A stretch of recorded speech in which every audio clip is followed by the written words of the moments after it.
Bonjour à tous et bienvenue dans les tête-à-tête de Terre et Territoire. Aujourd'hui, Christian Prudhomme, directeur du Tour de France et ancien journaliste, nous raconte son parcours en 3 dates. 11 novembre 1960, ma naissance. Parce que c'est le 11 novembre, parce que le 11 novembre, c'est un jour de paix. Et chez mes parents, il y avait des traces de la Première Guerre mondiale, de la Grande Guerre, parce que mon grand-père était dans le coup, parce que celui qui aurait été le frère de ma mère n'est jamais rentré du front russe, alsacien malgré nous. Et être né 11 novembre, quand j'étais gamin, c'était super chouette parce que j'avais jamais classe. Mais j'ai eu conscience ensuite que c'était bien plus fort que ça. 11 novembre 1960. 3 août 1987, mon premier contrat à durée indéterminée, un truc qui nous réjouissait autrefois. La naissance de la rédaction de la 5, enfin en tout cas mon embauche, 4 ans et 8 mois merveilleux, de la naissance et la mort, puisque le 12 avril 1992, la chaîne a fermé, qu'avec 800 autres personnes, on s'est retrouvés au chômage.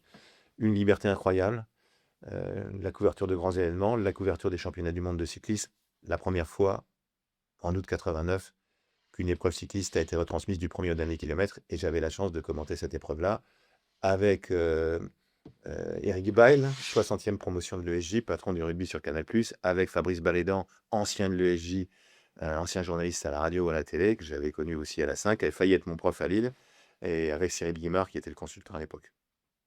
7 juillet 2007, 7-7-7, départ du Tour de France à Londres, grand départ voulu par Jean-Marie Leblanc, mon prédécesseur, la capitale britannique, des centaines de milliers de personnes. Je crois que c'était 2 millions de personnes en 3 jours là-bas. Fou. Et mon premier tour comme directeur. Avec le lendemain 8 juillet au matin, quelque chose que j'ai rarement vu, tellement de monde dans les rues et au balcon que les coureurs ont applaudi. Fabien Cancellara-Maillon s'est redressé, il a applaudi le public et tout le peloton a applaudi le public. Donc voilà, 3 dates, c'est ça.